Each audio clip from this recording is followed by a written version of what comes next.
Screen दिखा दूं सीधा।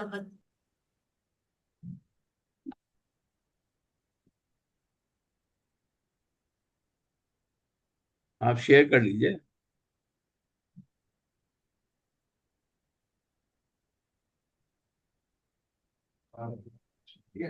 प्रणाम सभी को। मेरी आवाज आ रही है? हाँ जी। सर स्क्रीन पर दिख रहा है? बिल्कुल। जी। तो आज का सर ने वैसे तो सारा सस्पेंस खोल दिया है। मैंने इस तरह से प्रेजेंटेशन बनाई थी कि मैं एक दोहा पढ़ने जा रही हूँ और आपको पहचानना है ये किसके द्वारा लिखित है। निज भाषा उन्नति अहे। अहे माने ही।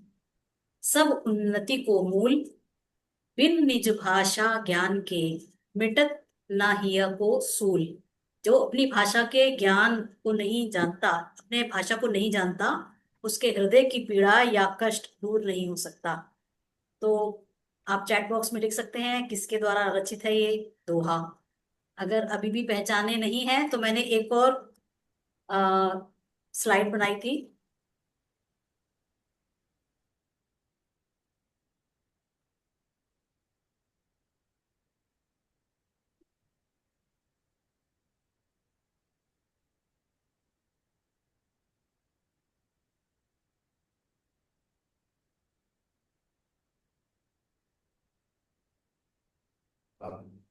हाँ जी। इनको कलियुग के कन्हैया कहा जाता है। लंबा कद, इकहरा बदन, अत्यंत कृष्ण ना मोटे, आंखें बड़ी, नाक सुडोल और घुंघराले बालों की लंबी लटे बल खाती। इनका उन्नत ललाट मानो उनके भाग्य का द्योतक है।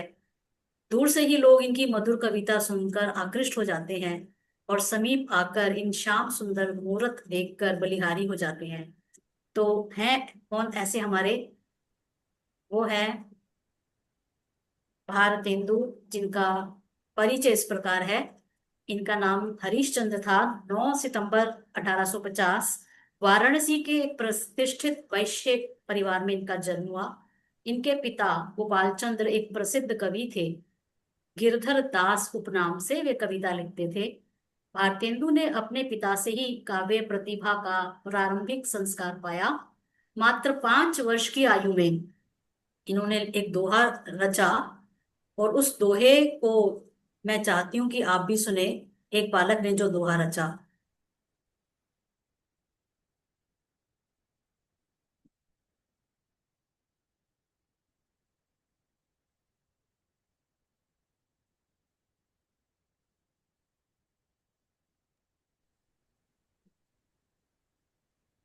हाँ हाँ हाँ। लै बेवड़ा थाड़े भय श्री अनिरुद्ध सुजान, बानासुर की सैन्य को हनन लगे भगवान। अरे वाह।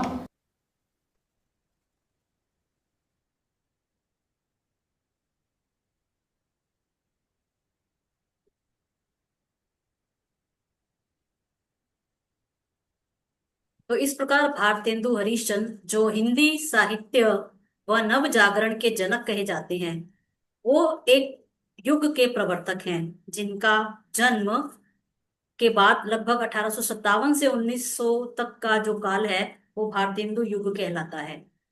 तो उनको इतना बड़ा ऊंचा दर्जा दिया गया। निश्चित रूप से उन्होंने कुछ ऐसे कार्य किए। आप जानते ही हैं 19वीं शती में जो दौर था वो ब्रिटिश साम्राज्य का था, जब पूरे भारत में उथल पुथल मची हुई थी। उन्होंने हिंदी भाषा, साहित्य और समाज पर एक ऐसा प्रभाव छोड़ा है कि उनका काल उनके नाम से ही प्रसिद्ध हो गया, भारतेंदु युग। आधुनिक हिंदी साहित्य के आधार स्तंभ भारतेंदु हरिश्चंद्र। तो इनके बारे में हम थोड़ी गहराई से बात करते हैं। केवल 34 वर्ष की आयु में भारतेंदु जी ने सिर्फ भाषा और साहित्य को ही एक नई दिशा नहीं दी, बल्कि उस समय की जो नब्ज थी उसको पकड़ा और उन्होंने अपनी रचनाओं में उसे उतार दिया।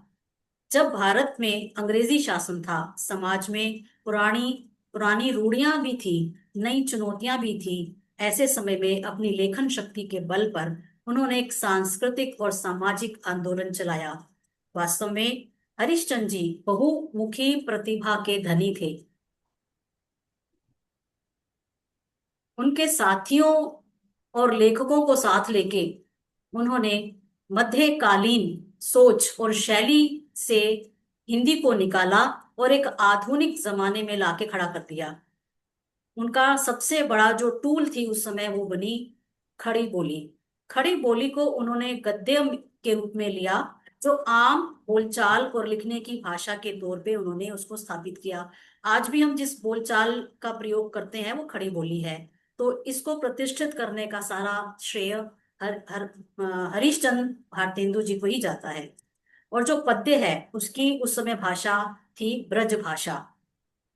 कविता के लिए ब्रज बहुत ही मीठी और सुंदर मानी जाती है, लेकिन ब्रज भाषा के कुछ शब्द जो हैं वो आम लोगों की भाषा से दूर हैं। तो उन्होंने ऐसा महसूस किया कि जो लिटरेचर है उसको समाज से जोड़ा जाए, इसलिए उन्होंने नए विचार, साइंस, पॉलिटिक्स, जो भी देशभक्ति आदि है उसके उसमें ब्रज भाषा को ना रखकर, क्योंकि ब्रज भाषा की अपनी सीमाएं हैं, उन्होंने आम बोलचाल की खड़ी बोली को ही सही समझा और इसी बोली में उन्होंने अपना लेखन कार्य आरंभ किया। उनके यहाँ पर एक ब्रज भाषा का दोहा यहाँ है, तरणी तनुजा तट तमाल तरुवर बहु छाए, झुके कूल सो जल परसन हित मनहु सुहाए। इनकी जो शैली है वो अलंकार प्रधान, भावपूर्ण और व्यंग्यात्मक शैली है, उद्घोषात्मक शैली है। तो यह था उनकी भाषा का लोकतांत्रिककरण, साहित्य को आम जनता के, आम आदमी के करीब लाना। और इसके साथ साथ उन्होंने गद्य का जो विकास हुआ है, इसीलिए जो उनके युग को भारतेंदु युग के नाम से जाना जाता है। उन्होंने हिंदी पत्रकारिता का विकास किया, जिसमें उनका बहुत बड़ा योगदान है। कवि वचन, सुधा, हरीशचंद्र पत्रिका, इसी को बाद में हरीशचंद्र चंद्रिका नाम दिया गया। उन्होंने विशेषकर महिलाओं के लिए एक बाल बोधनी पत्रिका निकाली और इसके द्वारा एक नई सोच को जगाने का कार्य किया। ये पत्रिकाएं उस दौर की इंटेलेक्चुअल और सोशल लाइफ का एक दर्पण बन गई। सिर्फ कविता कहानी ही नहीं, बल्कि समाज में जो छिपी हुई बुराइयां थी, जैसे छुआछूत, बाल विवाह, अंधविश्वास, इन पर उन्होंने तीखे प्रहार किए। साथ ही लोगों को एकजुट करने का जो मिशन था, सरकारी शोषण था, अंग्रेजों का आर्थिक शोषण था, देशभक्ति की भावना और संस्कृति पर गर्व करने की भावना को भी इन्होंने जागृत किया।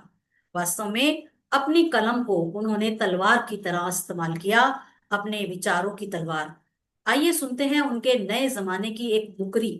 मुकरी का मतलब आप समझते हैं, जिसमें नकली सज्जन समाज में फैले पाखंड पर उन्होंने व्यंग्य किया है।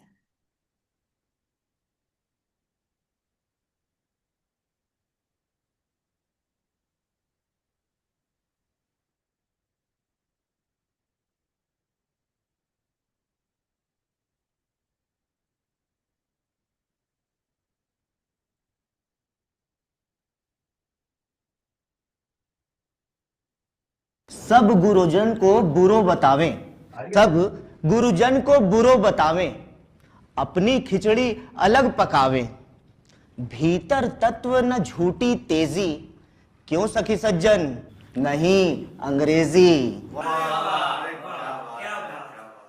धन लेकर कछु काम न आओ, धन लेकर कछु काम न आओ, ऊंची नीची राह दिखाओ, समय पड़े पर सीधे चुंगी, क्यों सखी सज्जन नहीं सखी चुंगी। मतलब ही की बोले बात, राखे सदा काम की घात, राखे सदा काम की घात, डोले पहने सुंदर समला, क्यों सखी सज्जन नहीं सखी अमला। क्या बात है। रूप दिखावत सरबस लूटे, रूप दिखावत सरबस लूटे, फंदे में जो पड़े न छूटे, कपट कटारी जिय में हुलिस, कपट कटारी जिय में हुलिस, क्यों सखी सज्जन नहीं सखी पुलिस। इनकी उनकी खिदमत करो, रुपया देते देते मरो, तब आवे मोही करन खराब, क्यों सखी सज्जन नहीं खिताब। भीतर भीतर सब रस चूसे, भीतर भीतर सब रस चूसे, हंसी हंसी के तन मन धन मुंह से, जाहिर बातिन में अति तेज, जाहिर बातिन में अति तेज, क्यों सखी सज्जन नहीं अंग्रेज। चुंगी और पुलिस तुम्हारी दोनों भुजा हैं, अमले तुम्हारे नख हैं, अंधेरा तुम्हारा पृष्ठ है और आमदनी तुम्हारा हृदय है। अतएव हे अंग्रेज, हम तुम्हें प्रणाम करते हैं। खजाना तुम्हारा पेट है, लालच तुम्हारी सुधा है, सेना तुम्हारा चरण है, खिताब तुम्हारा प्रसाद है। अतएव ए विराट रूप अंग्रेज, हम तुमको प्रणाम करते हैं।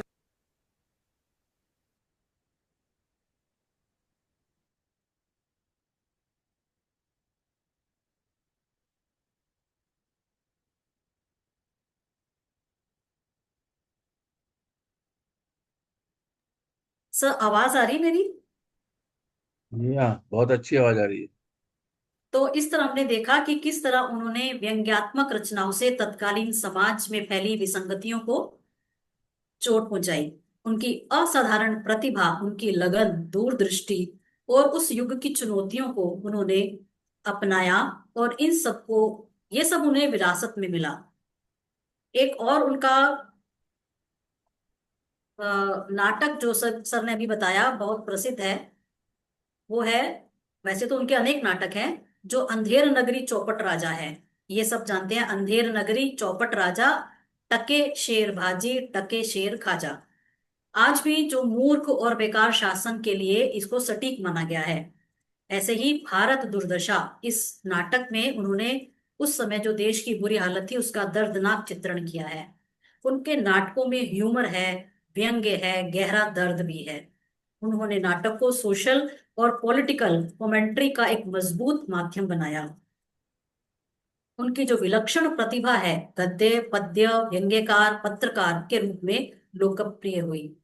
उन्होंने लेखकों, कवियों और पत्रकारों का एक ग्रुप भारतेंदु मंडल तैयार किया, जिसमें प्रताप नारायण मिश्र, बालकृष्ण भट्ट, बद्री नारायण चौधरी, प्रेमगंज जैसे बड़े बड़े नाम आते हैं। भारतेंदु इस मंडल के सेंटर में रहे और उन्होंने सबको प्रेरित किया, वे सबको गाइड करते रहे और मिलकर इस आंदोलन को आगे बढ़ाते रहे। तो आज मैं यही कहना चाहूंगी। इसके अलावा उन्होंने अनेक अनुदित नाटकों की भी बात की जाए, अनेक नाटकों का अनुवाद भी किया है उन्होंने।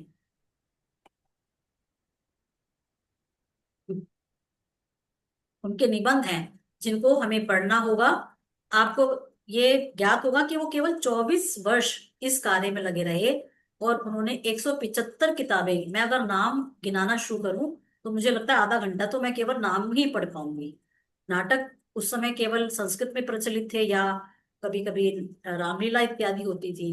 उन्होंने नाटक को एक बहुत सशक्त साधन बनाया और जो पुराने संस्कृत या इंग्लिश के नाटक थे उनका अनुवाद भी किया।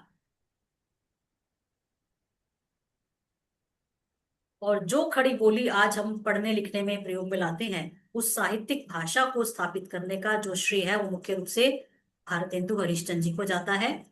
साहित्य को समाज से जोड़ने, समाज सुधार, राष्ट्रवाद, राजनीति चेतना और आम आदमी की चिंता, इन सभी को उन्होंने साहित्य का विषय बनाने का एक महत्वपूर्ण कार्य किया। साहित्य, भाषा, राष्ट्रीयता, सामाजिक चेतना के सभी एजेंडा पर चलने की एक नई राह हमें दिखाई। वास्तव में भारतेंदु जी एक व्यक्ति नहीं बल्कि पूरी संस्था थे, एक सशक्त आंदोलन थे।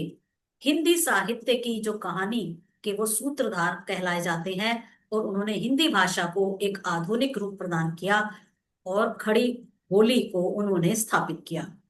साहित्य को आईना, साहित्य को समाज का आईना और मशाल दोनों रूप से उन्होंने स्थापित किया। पत्रकारिता के जरिए उन्होंने एक अभूतपूर्व नई सोच जगाने का कार्य किया। उनका जीवन बहुत छोटा रहा, लेकिन उन्होंने जो ग्रंथ रचना की उसको शायद हमें पढ़ने में ही एक जन्म कम पड़ जाए। आज भी भारतेंदु जी की जो प्रासंगिकता है वो उतनी ही है जितनी उस समय थी। 19वीं सदी में, जब संचार के आप जानिए साधन कितने सीमित रहे होंगे, कुछ मात्र पत्रिकाएं और नाटक इत्यादि ही लोगों को उपलब्ध होते थे, उस समय उन्होंने इस हिंदी साहित्य के जरिए समाज में जो राष्ट्रीय चेतना की लो जगाई, वो बहुत महत्वपूर्ण है और हमें सोचने पर मजबूर कर देती है कि आज इस इंटरनेट, सोशल मीडिया और न्यूज चैनल के जमाने में हम उतना गहरा, अर्थपूर्ण, भावपूर्ण संवाद संवाद कर पा रहे हैं। मुझे नहीं लगता।